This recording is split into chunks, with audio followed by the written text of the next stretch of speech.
नमस्कार दोस्तों, हिंदी कहानी 2.0 चैनल में आपका स्वागत है। तो आज हम कहानियों की अगली कड़ी में सुभद्रा कुमारी चौहान जी द्वारा लिखित कहानी ग्रामीणा को सुनते हैं। लेकिन उससे पहले आप सभी लोग से एक विनम्र अनुरोध है कि अगर चैनल पर नए हैं तो चैनल को सब्सक्राइब जरूर कीजिएगा। कहानी अच्छी लगे तो लाइक शेयर कमेंट जरूर कीजिएगा। तो चलिए शुरू करते हैं कहानी ग्रामीणा।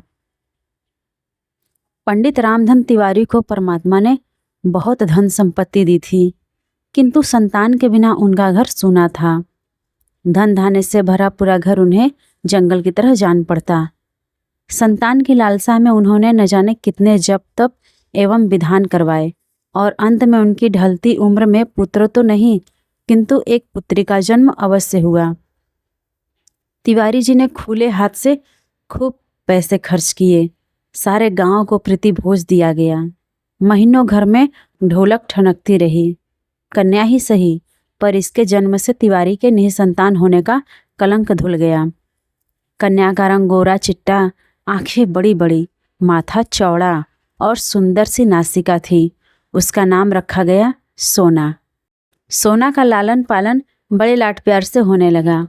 सोना के 7 साल की होने पर तिवारी जी ने घर में एक मास्टर लगाकर सोना को हिंदी पढ़वाना आरंभ किया। सोना ने थोड़े ही समय में रामायण महाभारत पढ़ना आरंभ कर दिया। ज़्यादा पढ़ाकर उन्हें सोना से कोई नौकरी तो करवानी नहीं थी, इसलिए सोना का पढ़ना बंद करवा दिया गया। अब सोना 9 वर्ष की सुकुमार सुंदर बालिका थी। उसकी सुंदरता और सुकुमारता को देखकर गांव के लोग कहते, तिवारी जी, आपकी बेटी देहात के लायक नहीं है, इसका विवाह तो कहीं शहर में ही करना। सुनते हैं शहर में बड़ा आराम होता है। तिवारी जी की बहन जानकी का विवाह तो गांव में ही हुआ था, किंतु इधर कुछ समय से वह शहर में जाकर रहने लगी थी।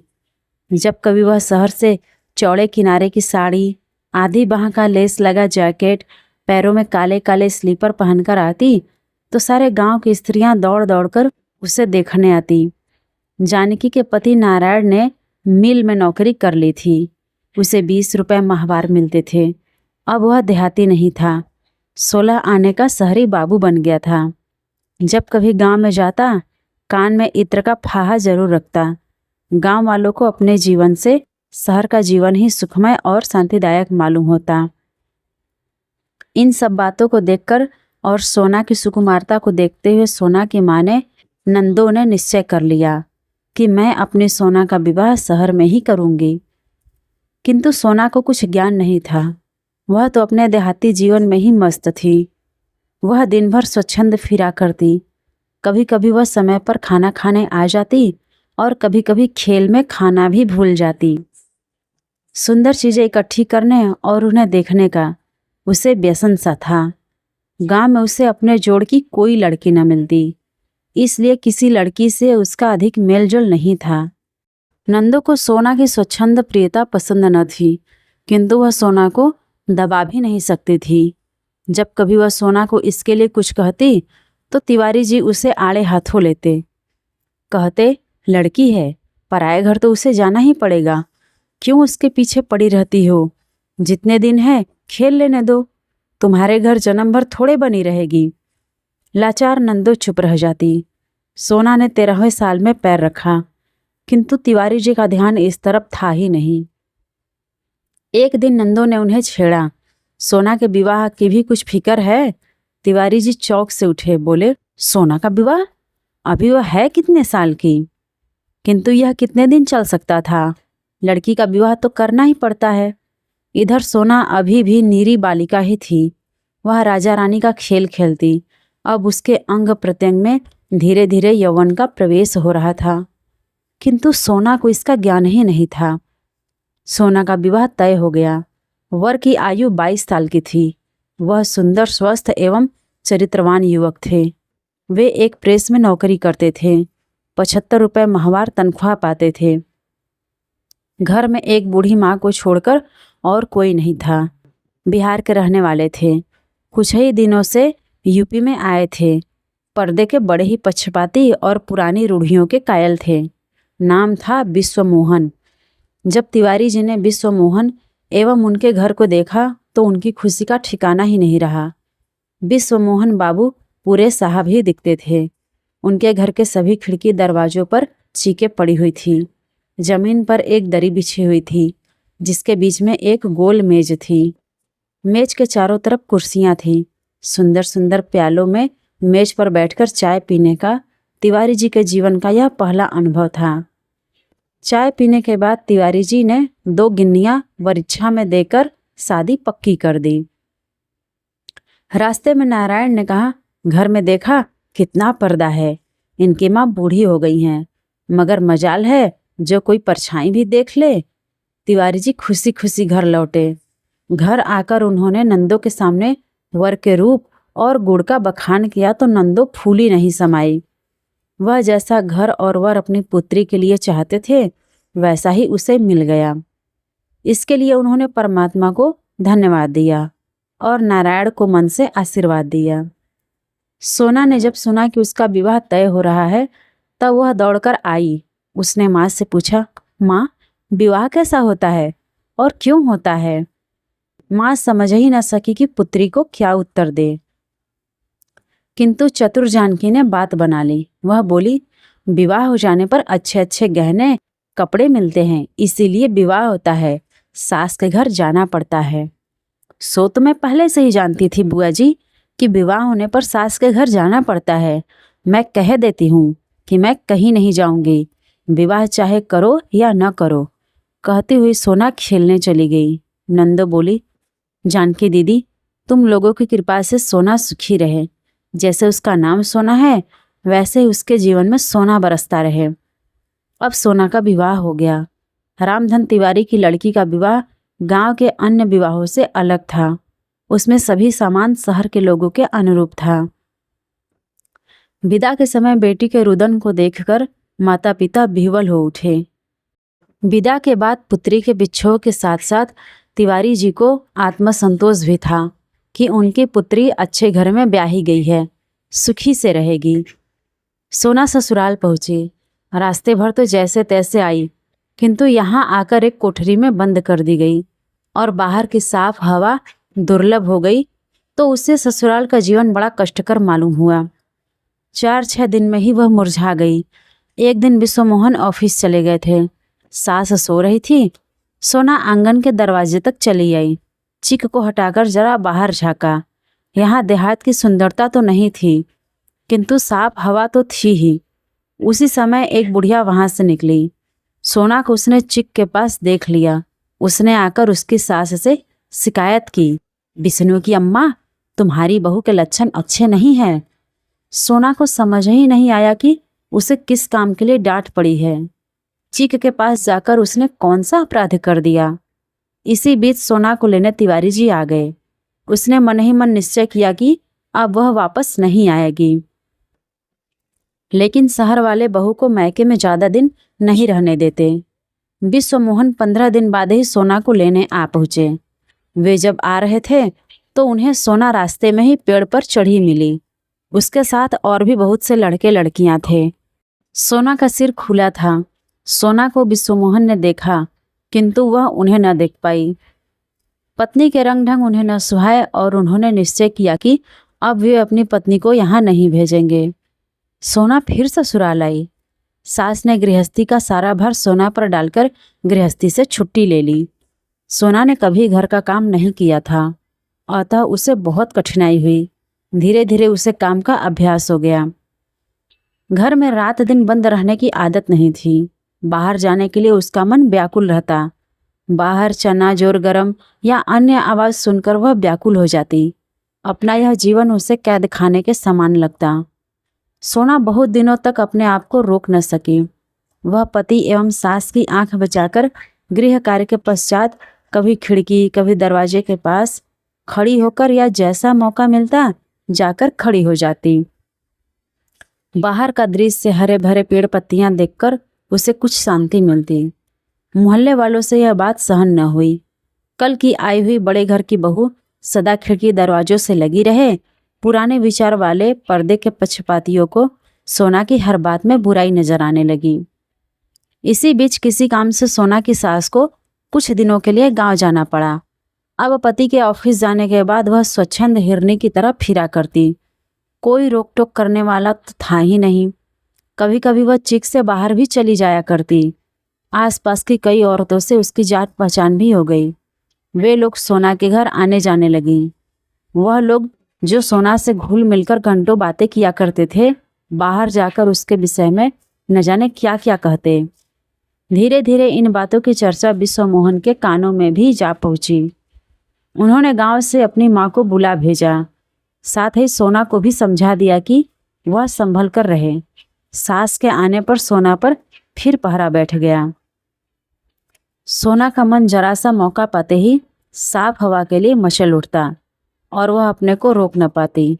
सख्त पर्दे में रह पाना उसके लिए कठिन हो गया। एक दिन विश्वमोहन को शहर से बाहर किसी काम से जाना पड़ा। सास खाना खाने के बाद लेट गई। सोना ने गृहस्थी का काम समाप्त करने के बाद कपड़े बदले और एक पुस्तक पढ़ने बैठ गई। पुस्तक कई बार पढ़ी हुई थी, इसलिए उसका मन उस पुस्तक में नहीं लग रहा था। उसी समय ठेले वाले ने आवाज़ दी, हर माल मिलेगा 2 पैसा। किताब फेंककर सोना दरवाजे की तरफ दौड़ी। ठेले वाला दूर निकल गया था। निराश होकर वापस लौटने ही वाली थी कि पड़ोस में रहने वाला बनिए का लड़का फैजू दौड़ता हुआ आया और बोला, भौजी सुई धागा हो तो जरा मेरे कुर्ते का बटन टाक दो, मैं कुश्ती देखने जाता हूँ। सोना ने पूछा, कुश्ती देखने जाते हो कि लड़ने? फैजू ने मुस्कुराकर कहा, दोनों काम करने भौजी, पहले बटन तो टाक दो, नहीं तो देर हो जाएगी। सोना सुई धागा लाकर बटन टाकने लगी। फैजू वही फर्श पर सोना से जरा दूर हटकर बैठ गया। गाड़ी 3 घंटे लेट थी। विश्वमोहन ने सोचा, यहाँ बैठे बैठे क्या करेंगे, चले तब तक घर में बैठकर आराम करेंगे। सामान स्टेशन पर ही छोड़कर स्टेशन मास्टर की साइकिल लेकर विश्वमोहन घर पहुँचे। बैठक में फैजू को देखकर उसके तन बदन में आग लग गई। अपने गुस्से को पीकर चुपचाप अंदर आए। माता के पास आकर बैठ गए। सोना ज्यों त्यों किसी प्रकार बटन टाककर कुर्ता फैजू को देकर अंदर आई। उसने स्वप्न में भी नहीं सोचा था कि जरा सी बात यहाँ तक बढ़ जाएगी। पति का चेहरा देखकर वह सहम गई। उसने डरते हुए पति से पूछा, कैसे लौट आए?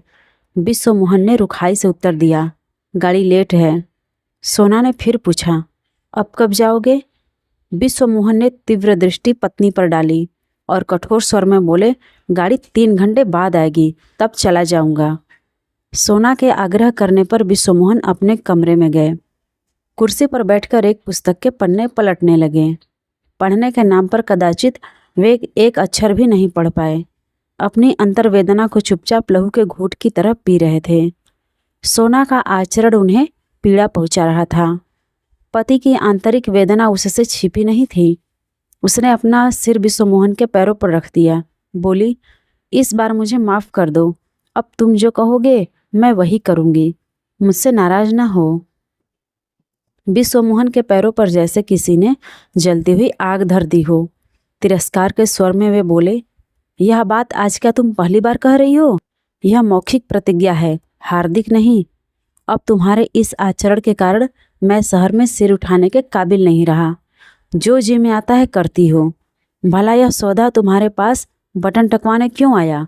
तुम इनकार नहीं कर सकती थी? सोना ने भय कातर दृष्टि से पति की ओर देखते हुए कहा, जरा सा तो काम था, पड़ोसी धर्म के नाते मैंने सोचा कि कर देना चाहिए। इसी प्रकार जरा जरा सी बातों से बड़ी बड़ी बातें हो जाया करती हैं। निभाया करो पड़ोसी धर्म, मगर मेरी इज्जत का ख्याल मत करना। कहते हुए विश्वमोहन बाहर चले गए। आहत अपमान से सोना तड़प उठी। वह कटे वृक्ष की भांति खाट पर गिर पड़ी और खूब रोई। रो लेने के बाद उसका जी हल्का हुआ। उसे अपने गांव का स्वच्छंद जीवन याद आने लगा। नदी पर गांव भर की बहू बेटियां एक साथ स्नान करने जाती थीं और फिर एक साथ गाते हुए लौटती थी। कितना सुखमय जीवन था वह। चने के खेत में चने की नर्म नर्म पत्तियां खाया करते थे। वहाँ छीना झपटी भी हो जाया करती थी। अपने पड़ोसी कुंदन के लिए वह माँ से झगड़कर मिठाई भी ले जाती थी। क्रोशिये से एक सुंदर गोल बटुआ बनाकर उसने कुंदन को दिया था। कुंदन की भाभी नई नई ब्याह कर आई थी। वह भी उन लोगों के साथ स्नान करने जाती थी, साथ बैठकर झूला भी झूलती थी। फिर मैंने कौन सा ऐसा पाप कर डाला कि इन्हें शहर में सिर उठाने की जगह नहीं रही? यदि किसी का कुछ काम कर देना पाप है तो शायद यह पाप जाने अनजाने मुझसे होता ही रहेगा। मेरे कारण उन्हें पग पग पर लांछित होना पड़े तो मेरे इस जीवन का मूल्य ही क्या है। ऐसे जीवन से तो मर जाना ही अच्छा है।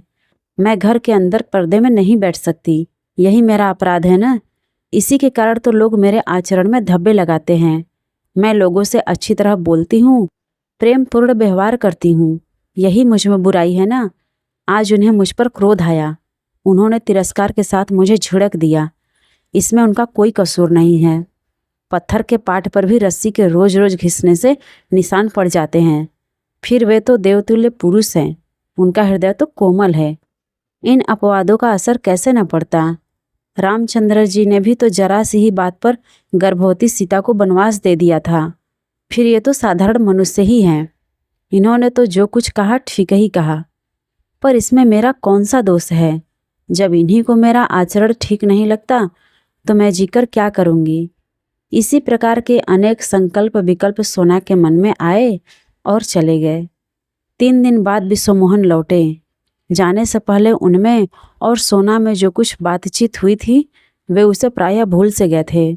सोना के लिए एक अच्छी सी साड़ी, स्लीपर और कुछ हेयर क्लिप लिए हुए घर आए, किंतु सामने ही चबूतरे पर उन्हें फैजू बैठा हुआ मिला। विश्वमोहन उसे देखते ही तिलमिला उठे। सारी बातें ज्यों की त्यों ताज़ा हो गई। चेहरा फिर गंभीर हो गया। घर आकर वे सोना से एक बात भी न कर पाए। माँ से 1-2 बातें कर बिना भोजन किए ही ऑफिस चले गए। सोना से यह उपेक्षा सही न गई। पिछले 3 दिनों से वह खिड़की दरवाजे के पास भी न गई थी और उसने यह निश्चय कर लिया था कि अब वह कभी खिड़की दरवाजों के पास नहीं जाएगी। विश्वमोहन के व्यवहार ने उसे अधिक खिन्न कर दिया। अपने जीवन को समाप्त करने का उसे और कोई साधन न मिला। आंगन में लगे धतूरे के पेड़ से उसने 2-3 फल तोड़ लिए और उन्हें पीसकर पी गई। कुछ ही क्षण बाद सोना के हाथ पैर अकड़ने लगे। उसकी जबान ऐंठ गई और चेहरा काला पड़ गया। वह देख रही थी किंतु बोल नहीं सकती थी। इसी समय तिवारी जी सोना को विदा करवाने आ पहुँचे।